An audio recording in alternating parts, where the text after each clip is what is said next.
virtual Tech Talk Summit experience. I'm happy to be your host. And I'm thrilled to be sponsored by Isos Technology and Appfire today. We have an incredible presentation in partnership with these two fine companies, and I'm going to kick it over to them momentarily. But before we do, let's just review some housekeeping items here with the On24 platform. You're all familiar with it at this point if you've been on a Tech Talk event. There's a few things I want all of you attendees to keep in mind. If you do have questions for Alex and Andrew, who will be our presenters today, type them into the Q&A widget you see down on the right. Once you type them in, we will get to them at the end of the presentations. Hopefully, we will have some great answers for you. But if not, we will put you in touch with the right people to answer those questions after the show is over. One other thing, if you experience anything that can be described as technical difficulties, I lose audio, you can't hear me for some reason, there's lagging, all of that, simply refresh your browser and it should get you right back with us. Always, I have to plug the Tech Talk Summits app. You can find it in the only two places that apps really can be found, in the Apple App Store and the Google Play Store. Download those apps. It's going to let you know when we are working again with Isos Technology and with Appfire to bring you great content such as this and great information as well. So download those. It'll get you at live events that we have and virtual events. It's a great tool. Also, find all of our presenters today, as well as myself, on LinkedIn. Follow the companies on LinkedIn and join our Tech Talk Innovators Circle for some additional content. Our raffle prize today is the Minimax Big Green Egg. So hang around for the duration of everything with a chance to win it. It's about an $800 value. It is outstanding.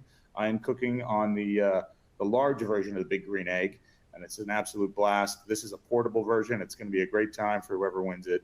And obviously, I'd like to get some pictures of what you barbecue with when you win this from the great folks at Isos Technology and Appfire.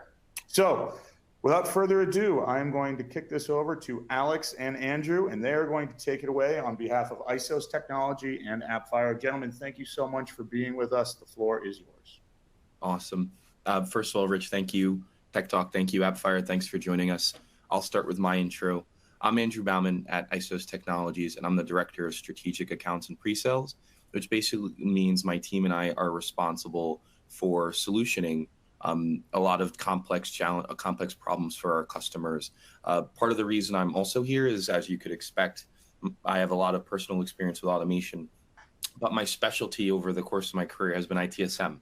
I've been doing ITSM for 8+ years at this point. I was ITIL V3 trained, V4 now, V4 specialist. So I'm excited to kind of bring that perspective to the survey results that we'll be going over today. Alex, your turn. Awesome, Andrew. Thanks, everyone. Excited to be here. My name is Alex Viali. I'm the Director of Product Management for Workflow and Automation Apps at Appfire.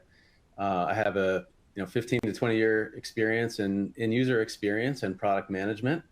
I've experienced automation primarily through being an admin for Jira, and experienced some of the pains and wins there. And I'm really excited to be part of the talk today.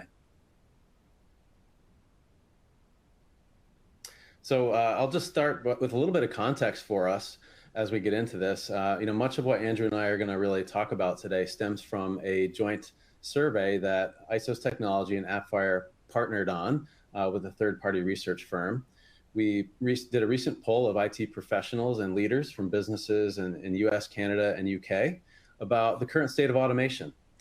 We asked about their future plans, perceived benefits that they might have around automation, and a little bit of on the ground versus reality. What are they experiencing versus the perceived reality? So really excited to get into this. A lot of great content for us to talk about. Awesome. And so just to set context too, the way that the webinar is going to go is Alex and I picked out a couple of key results, and we're going to kind of comment on different sections that match, the different agenda items that you saw when you registered, some interesting and surprising results as well. And so the first section we're starting with is the current state of automation.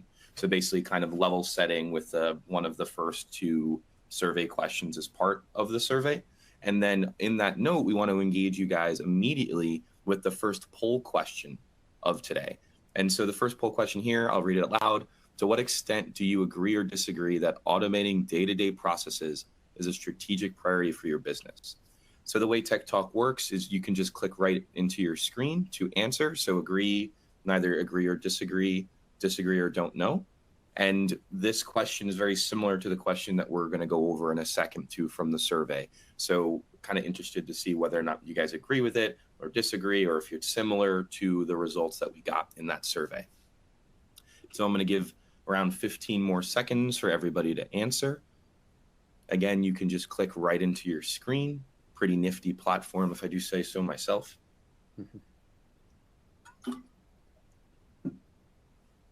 Okay, let's see those results. And that aligns almost exactly with other survey results, and no surprise. We'll talk about it in a second, and Alex, I don't know if you have anything insightful to say, but that's exactly what we were expecting, right? Yeah, absolutely. Yeah, overwhelming results here, and aligns very much with our survey and our expectations here. So, yep, 100%. Okay, and so now, as mentioned, a very similar survey question. And so before I comment on this, I'm just going to explain how to read the results here for you.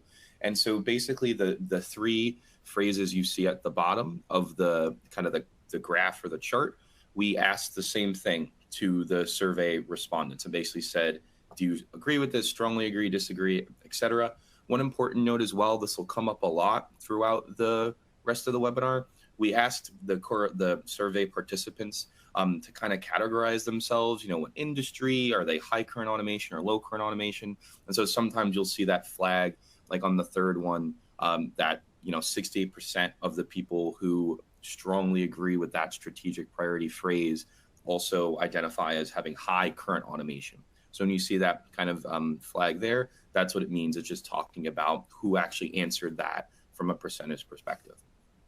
And so that's how you read the results. And to get right into it, I love that we started here, right? We obviously picked it because we loved it, but this is a great setting the stage slide. Just like you guys answered in the poll, automation is critical, and it's becoming more critical with every passing day, every passing minute, and commenting right on that high current automation part that I explained, 46% of the people surveyed strongly agree with that strategic priority phrase, that automation is a strategic priority. And you can see that a lot of those people were high current identified as having a high degree of current automation. To me, that means that as you automate more and more, it becomes so readily apparent how important it is. Alex, what do you think? Yeah, absolutely. So today businesses are constantly trying to stay competitive and grow profits. And, one of the big impacts of trying to do this is to do more with less. Obviously the world we're in right now, there's a bunch of factors that only heighten this need. We see some economic headwinds, companies are going through some layoffs in certain cases. And now, you all may have heard of AI in the competitive landscape. So, right now, automation is not just a way to do more with less anymore. It's really a strategic imperative if you want to stay viable as a business, in my opinion. And to your last point, absolutely. Those who have, started down the path of automation, even if they've started small and have gotten more aggressive with that and leaned into it, they're seeing benefits, and that's clear, and they're just leaning in even more. Alex, I love how you said it. I'm going to say it again too. Automation is the key with doing more with less, right? We're all part of the current economy. I don't have to explain what's going on. Budgets are shrinking, right? And so to how important automation is even more so now because of that, right? We're trying to automate as much as possible, squeeze as much process optimization out of what we've got. And so, that's just becoming more and more important as we all go through this kind of current environment together. Absolutely. Okay. And now primary benefits of automation. So again, same idea. The survey participants answered this one, and basically what we wanted them to, kind of the way we polled them, was we gave them some key phrases, right? Or key benefits of automation, such as increased productivity or cost savings. And we asked them to select, whichever the ones they thought were the primary benefit of automation. If you agree or disagree or strongly, feel a certain way about one of these results, I'd love for you to post it in the chat. But that's kind of how you read it. And again, just to level set, you can see on the right-hand side that flag where it's saying, hey, a low current automation, 37% of people who responded as low current automation also selected improved accuracy. And that's coincidentally where I'm going to start with some of my commentary. That one is super, super interesting to me because it lines directly up with what we try to Isos as a consulting company, what we try to talk to our clients about. When you're starting your journey, especially if you're implementing Jira for the first time, you're throwing in some Appfire apps, we talk about that kind of reduction of manual errors as a real low-hanging fruit item on your automation totem pole. One of the things that, bring it back to ITSM, one of the common examples I always use is onboarding. You might be sending out a bunch of emails to people to say, hey, this is your credentials to this system, or, especially if you don't have a identity and access management solution. And so taking those emails that you might be sending to that new person who's starting at your company or a person starting a new job at your company, if you can reduce the need for people to act, and not only are you increasing your accuracy, because we all know that sometimes people send it to the wrong person or they copy and paste the wrong email, right? You're not only improving the process, making it quicker, but you're also reducing those manual errors, right? The second thing I wanted to comment on is the one all the way at the bottom now, which is increased compliance. Only 27% of the applicants agreed with that one, or the survey participants agreed with that one. And I don't think that's a surprise for me either. Compliance is super scary, especially if you're in one of those industries that are heavily audited, have heavy compliance restrictions. And what we see is that is a very mature item to automate with. I think, though, that in the next couple of years, that's going to become more and more prevalent, right? Like compliance and audit, by definition, are all about finding a set of standards. So it's ripe for automation, especially, again, when you relate it back to ITSM. If you talk about things like change management, you have a set of approvers who need to approve something. If you're doing code releases as well, you can run a certain set of test cases and deployments the same way every time. That theoretically should be automatable, and it should be one of the primary benefits, especially if you're an ITSM org, right? But again, I don't necessarily think I'm surprised to see it so low, since it's so scary and such a mature item that customers tackle probably later in their automation journey. Mm-hmm, mm-hmm. Yeah. And Andrew, I'll pick up on both your points, really. First and foremost, the improved accuracy item, second on the list here from the top. So, reducing errors and improving accuracy. And one thing I would add into that is sort of omissions, right? I forgot to send an email. I forgot to move something to the next status. You get that human error involvement in that. And that, to me, we get the question all the time, where can I start? And that is one of the best places to start. Start very simple, something that's front and center, that's obvious to you. We know that there's, while companies understand the high level benefits of automation, there's still some barriers to adoption, some of which is lack of knowledge or perceived initial disruption, or where do I start, right? And this is a great place to start. It shouldn't be disruptive. It should be helpful. And again, it's just it's an obvious way to get going. Start small. Yeah, and on the compliance front, totally agree. That can be more advanced, certainly. And some companies can feel like they're not really sure how to dive in there. They have a need, but maybe not the expertise. So I think it speaks a lot to what we can do to help educate companies and businesses around and about how to get started. And obviously partners such as Isos can be a great source for this. You're exactly right. When we work with our clients to solve these complex compliance problems, again, especially when they're in their industry, you'd be surprised that even when we're in there and we're telling them, hey, we've done this before, we know how to automate that change advisory board approval process, they still shy away from it, because it's so advanced and so important, even if you have a partner. So maybe I'm answering that one as an opinion or a preference. I'd love to see that move up. I think that one's just ripe for benefits. Yeah. All right. Well, just moving us on here, one of the questions we asked in our survey was for folks to help us understand what benefits do you are sort of promised with automation, and what are you seeing on the ground, sort of this promise versus reality. So we're going to get into the results in just a second, but we have a quick poll that we'd love to get your participation on in the chat to get you going live here. So if you could, please share any areas where you may be finding differences between what you perceive as benefits or voiced benefits of automation and what you're actually experiencing in reality. That may be really interesting for us to see some of the chat messages come through. So while that's going on, we'll jump into this slide and see what the survey results said.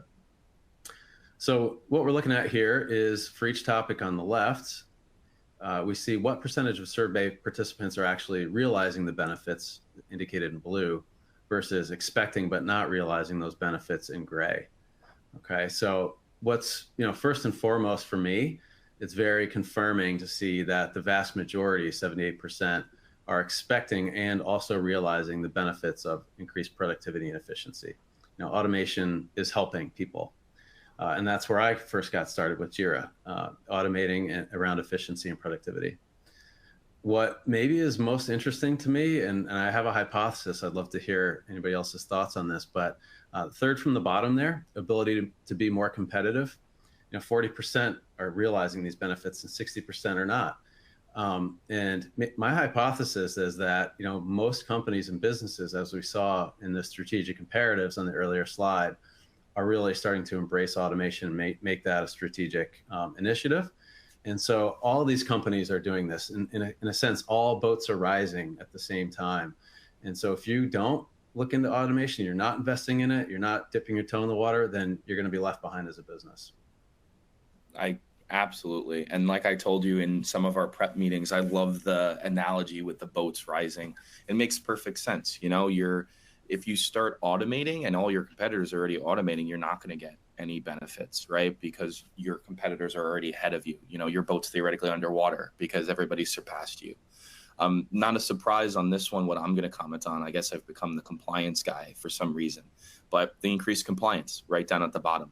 And again, I think that one corresponds directly to what we were talking about in the previous example. People are starting to automate certain parts of it, but you're probably automating the simplest parts of the process and you're not necessarily gaining a lot of benefits from it. If we take that change management example, maybe you're automating a very minimal amount of approval steps and not automating the more complicated use cases. And those are simple, so you're still running into situations where change tickets take forever to approve, or the change enablement process takes too long and you're not getting code out the door. And that could be one of the reasons why the survey participants didn't see a big benefit from either automating compliance or looking to automate compliance. And on that note too, corresponds directly to your point, Alex, there about, the competitive advantage. If you're getting hamstrung by compliance and audit concerns, you're not moving fast enough to respond to the changing market and your competitors. That could be another reason why the compliance one is such a hot topic, why it's always at the bottom of these slides. Absolutely. And, something I meant to mention on a previous slide around, one of the things that we asked about was staff burnout, staff morale, right? And so I'm really happy to see that on the list. More than less are actually realizing the benefits around staff morale and burnout. I think so many companies are still feeling the effects of COVID and remote work and hybrid work, and just, again, trying to do more with less. So, if you can be thoughtful about where you automate and taking away some of the, repetitive tasks, the things that people forget about that they sort of dread doing all the time, or improved accuracy, as we talked about, is another way to get started. You're really freeing up their time to do more interesting and frankly, probably more valuable work. And so, that can really help with not just your staff morale and, employee satisfaction, but retention, which is absolutely one of the biggest costs a business has, is their people. Alex, I can't believe I didn't mention that in my previous commentary too. That's such a great point. It reminds me of a thing we all went through, or a meme or a news item with the HBO Max email, right? And so if you guys don't remember this, a couple of years ago, an intern accidentally sent an email to every single HBO Max subscriber in the world, right? And it became a funny joke. They posted on Twitter about it, but that goes right back to what I was mentioning with the, manual errors in sending those emails, right? Sure, you're doing process efficiencies and you're gaining, mistakes aren't going to be happening, right? That's an obvious benefit.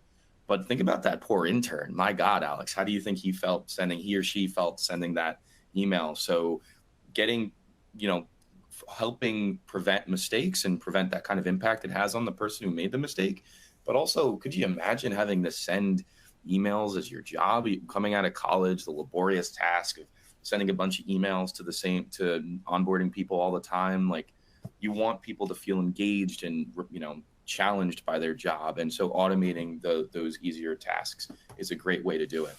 Yeah, absolutely. And maybe there's one more worth calling out there, and I'll give it to like just a minute. If we can go back there, is cost savings, right? So vast majority are realizing cost savings. We hear some of the barriers about initial disruption to the business. I'm not sure how to get started. It's going to be, it's going to get worse before it gets better. And it's good to see, it's kind of confirming that, businesses, once they get into it, are realizing some cost savings here. Great point, Alex. Okay. And so now for the next section, how to quickly respond to market conditions and requirements. We've been talking a little bit about that already, but we'll kind of go into some survey results that talk about that. But next is the final poll. And so same thing as usual, right? You can click through. Very simple poll this time. So I think I'm going to kind of explain it and then immediately go through to the results. But to what extent do you feel your organization is unlocking the potential benefits of automation?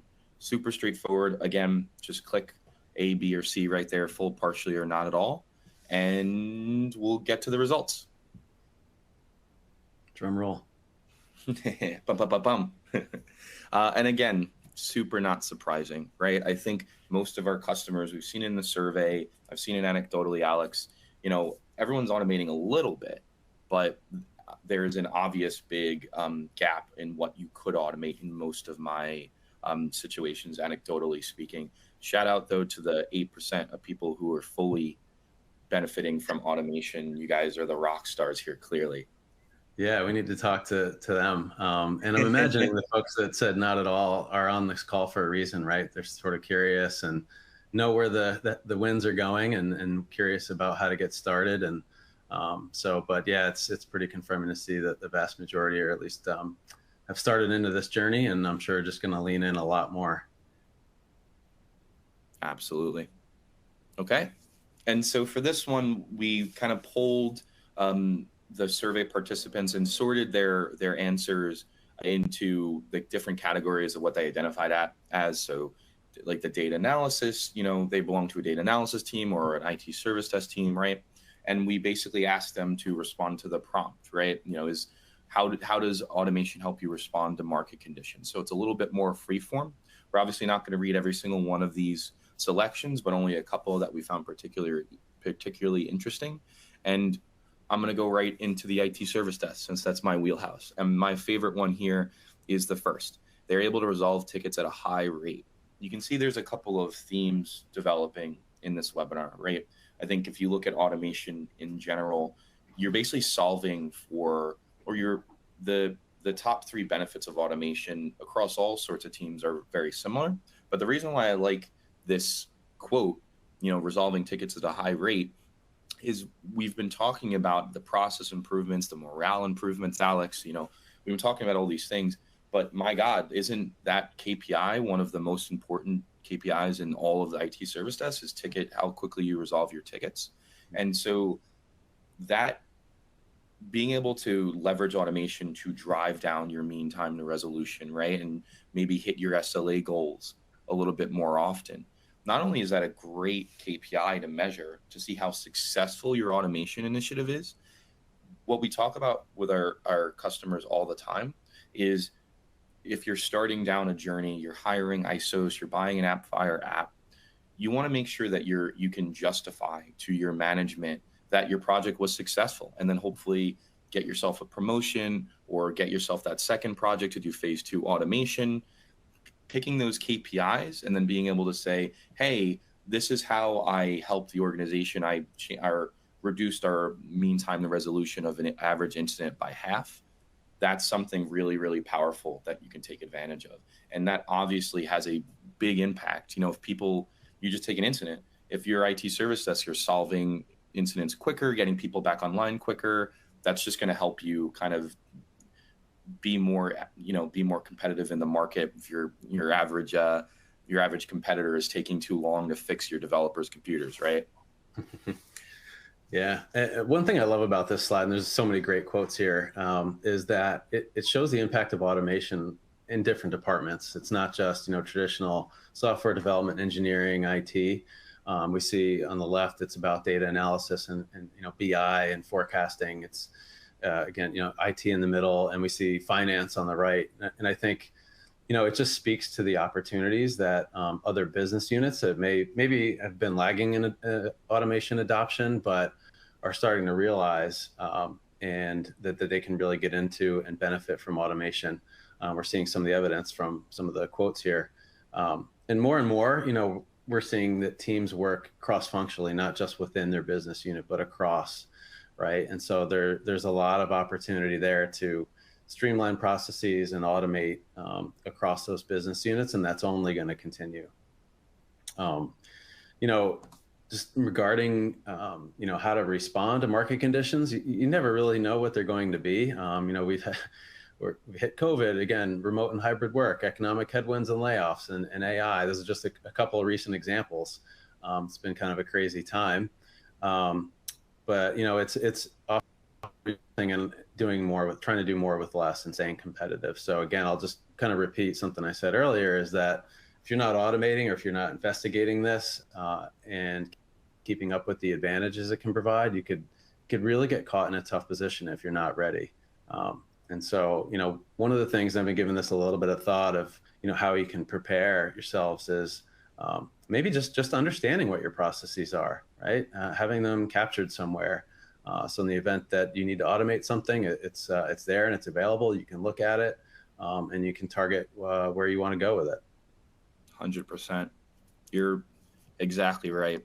And shout outs to, before we move to this next slide, shout outs to that no human mistakes in the bottom right-hand corner, right? Like we were mentioning, there's a couple of themes developing of some of those primary benefits of automations. Okay. So this is going to be the final survey result we review today. So kind of ending the talking portion, the fireside chat portion, and getting into the Q&A in just one second. But Alex and I picked this one kind of off agenda just because we found it interesting or surprising, and we wanted to talk to you guys a little bit about it and get your thoughts as well. So feel free to chime in the chat or in the Q&A.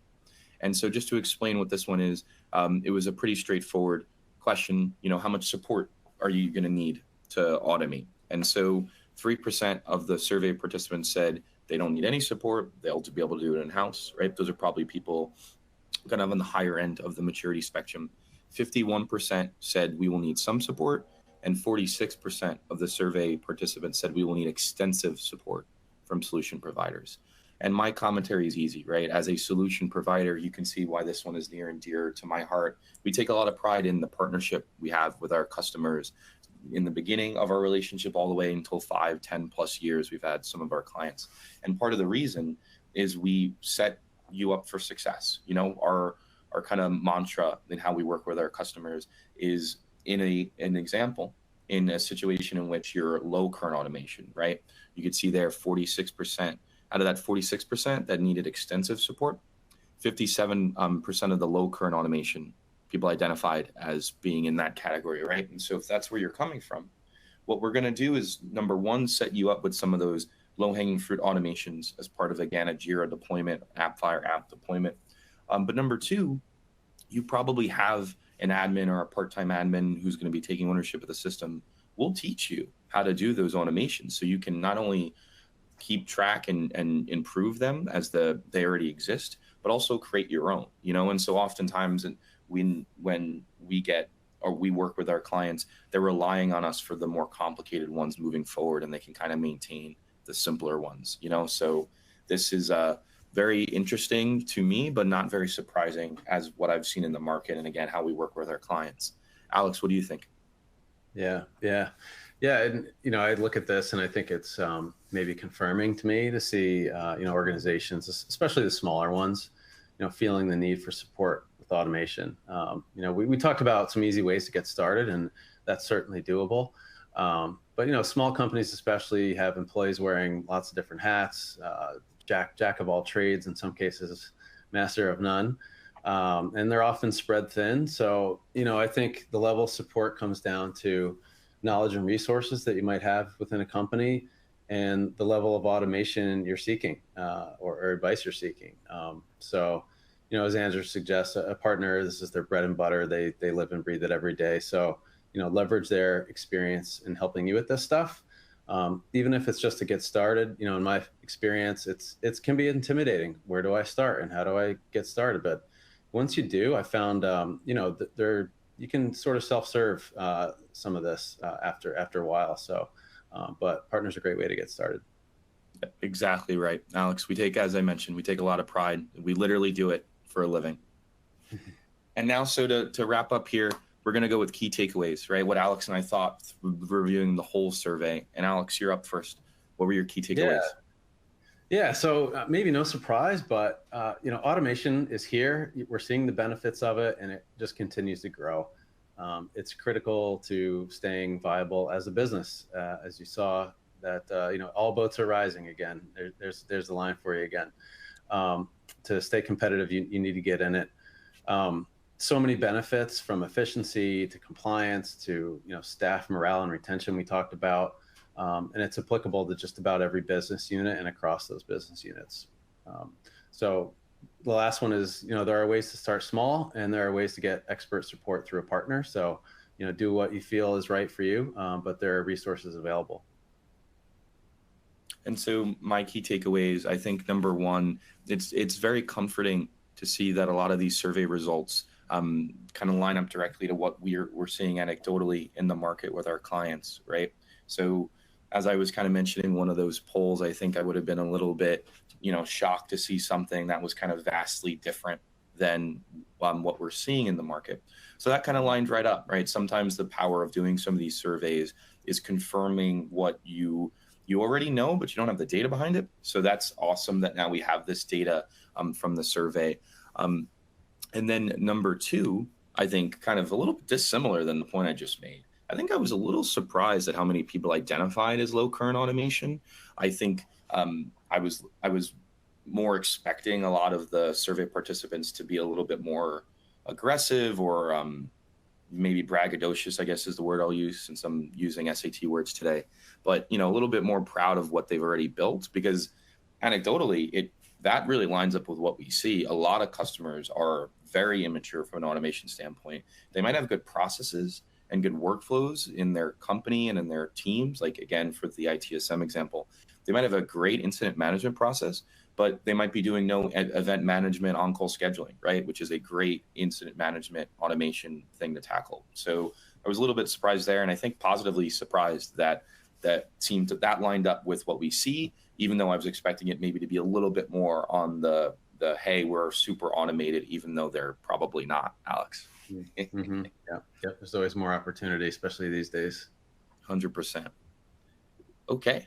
And then, so before we get to the Q&A, I just want to talk a little bit about the kind of the different offerings that you guys can take advantage of after this webinar. And so these are the two from Isos, and we have one from Appfire.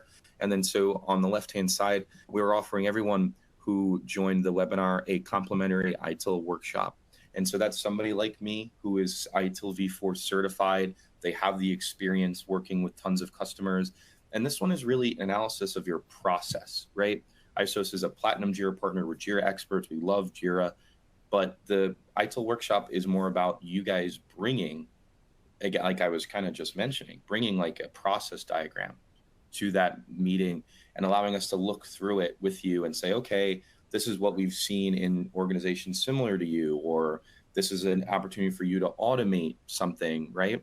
And so it's really kind of commentary on your processes and allowing you to gain those insights. So the link to that is right there in the left-hand corner.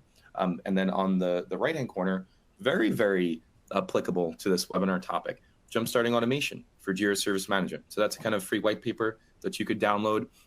Again, that's probably more suited for the customers who identify as maybe just starting their automation journey on Jira. So you could take advantage of that white paper and kind of read through it and see where you could start your journey with automation in Jira specifically.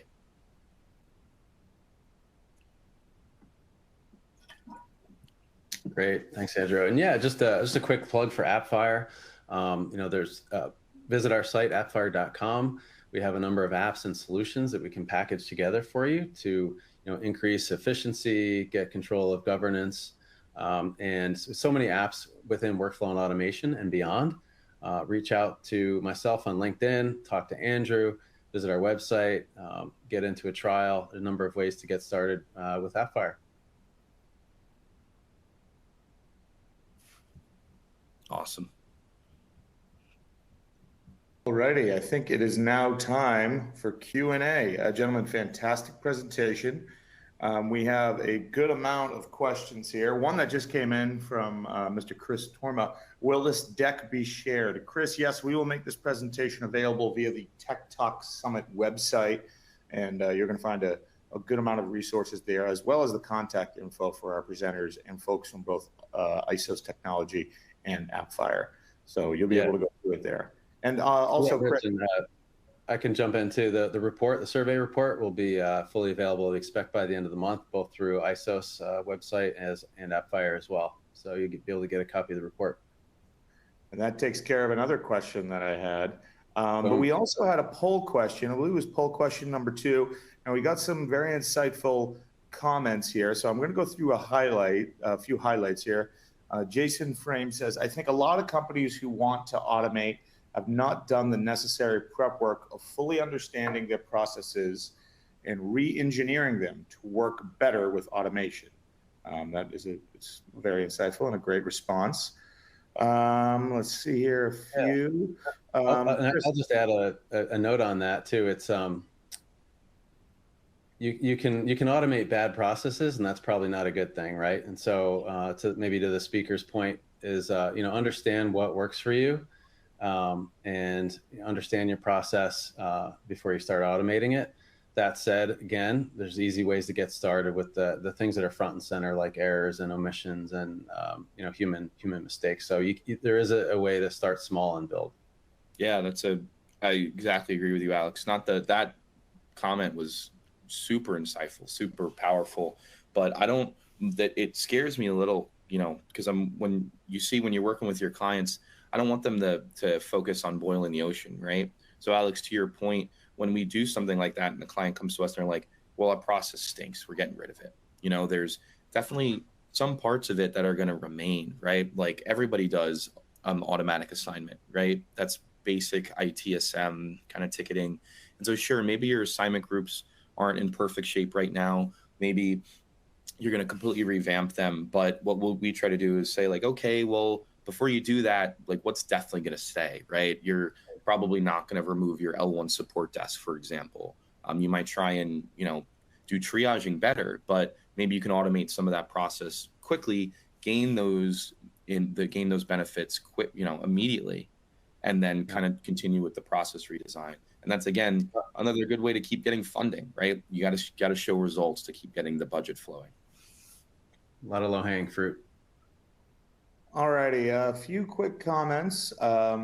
Inez here, if you automate a bad process, you only do the bad faster. I like that one. And John says, I completely concur with the comment. In the government, process improvement and optimization often is addressed after attempts to automate our processes.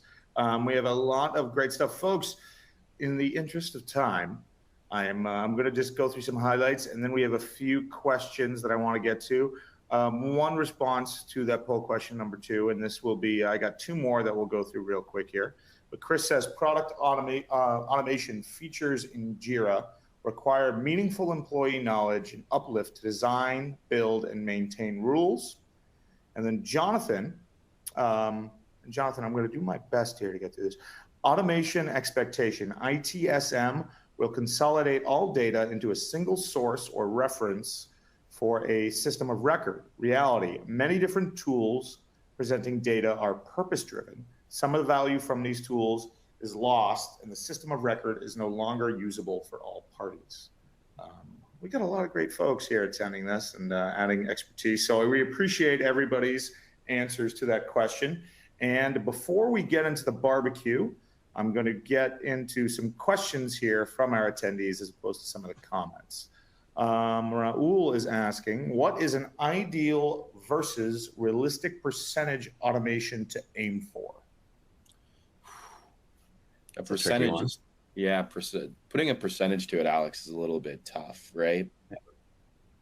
Yeah, I don't know if I'd go in with a percentage in mind. I guess my take is, again, start with what you know is maybe painful or obvious, and that's a start. And then just leverage somebody like a partner who stays on top of the current market trends, AI included, to keep you up to date on the possibilities, because it's tough to stay aware of what's possible. Absolutely. I don't know. I don't think I could put a percentage to it either. It definitely depends too on what type of team you are, HR, marketing, IT. I would say though, to the kind of some of the themes of the webinar, you should be looking to automate a high percentage of extremely manual, step-by-step tasks, right? Kind of like I said with the compliance, you can kind of look at what you're doing and say, okay, what really requires human intervention? What's super complicated versus what isn't? And then Alex, to your point, you then kind of assess your tooling. Like, where are you? One of the comments mentioned automation for Jira, right? That's all you have. Understanding what's possible with automation for Jira will help you decide what to automate, all the way up into when you're using something super complicated with AI and chatbots. Then you can automate even more, right? All of a sudden your possibilities increase, and so the percentage of automation you could do then increases, right? So it's kind of more of an audit. What you've got, how you work, what your processes are, and then you figure it out from there.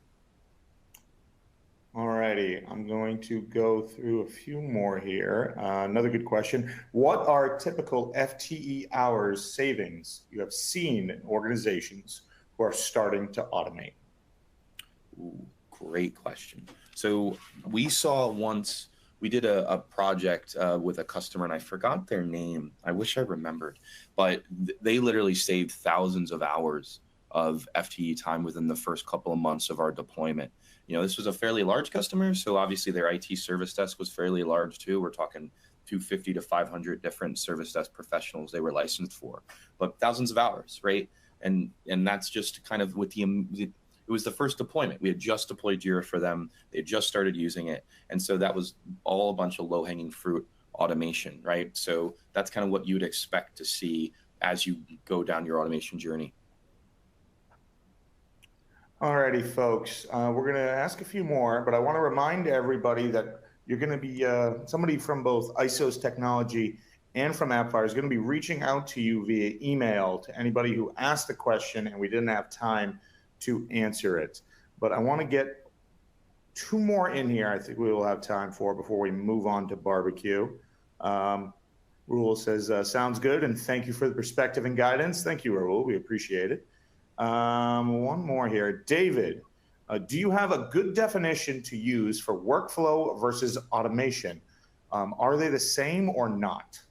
Ooh, I'll jump right in there, Alex. I'm going to give you two different answers from a process and a tooling side. And so from a process side, when you're using the terminology of a workflow, you're really talking about your whole workflow, right? So you're automating steps in that workflow. But on the tooling side, it's in Jira and Appfire apps being the primary example. It's kind of a mix, but really when you're kind of a Jira expert, when you're talking about your workflow, you're talking about kind of the life cycle and stages and the actual workflow object within Jira. And automation is usually separate from that. That's going to be automation for Jira or an Appfire script. You could technically have, little kind of post functions or widgets within the workflow that automates things too, but that's kind of separate. And so it kind of depends, right? The discussion, if you're talking purely from a Jira admin's perspective, those two things work together as opposed to being the same thing, the same kind of technical object. Right. And just, from an Appfire perspective, we can provide automations within workflow steps and transitions and beyond, things like events or schedule-based.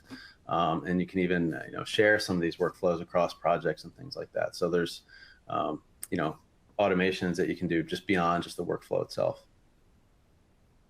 And our last question, and I like this one in particular, this is very topical given everything going on. How do you foresee AI impacting a business's need for automation? Very, very I think topical. We should ask AI. Alex, can we plug ChatGPT into this and ask it, let it reply? Let's do it. I'm surprised it hasn't answered already. It's such a wide open space right now, and I think everybody's just really just scratching the surface and exploring this. We are seeing evidence of it coming out in certain cases and businesses. So it's definitely here. And it's, yeah, I don't know. It's a little bit uncertain, but it's here to stay, I think. And it's hopefully going to be beneficial and, again, kind of free up people to do more of the meaningful and interesting work. Yep. You see Atlassian announcing some AI stuff recently too, right? And, I saw Google now has like a write your email for you functionality that they're coming out with too. So it's going to impact everything in a huge way, right? I wouldn't be surprised if functionality like that comes out in Jira in the form of comments or sending emails where an AI can generate a response, right? And that's obviously years out, theoretically. Yeah. Well, gentlemen, fantastic presentation, and thank you so much for taking the time for all those questions. Folks, I know we had a good amount of questions and comments we didn't get to for the sake of time. It's just the way the cookie crumbles. But again, someone's going to reach out to you via email and answer your questions. Thank you for your comments and just have a discussion with you. And it'll be folks from Appfire and from Isos Technology.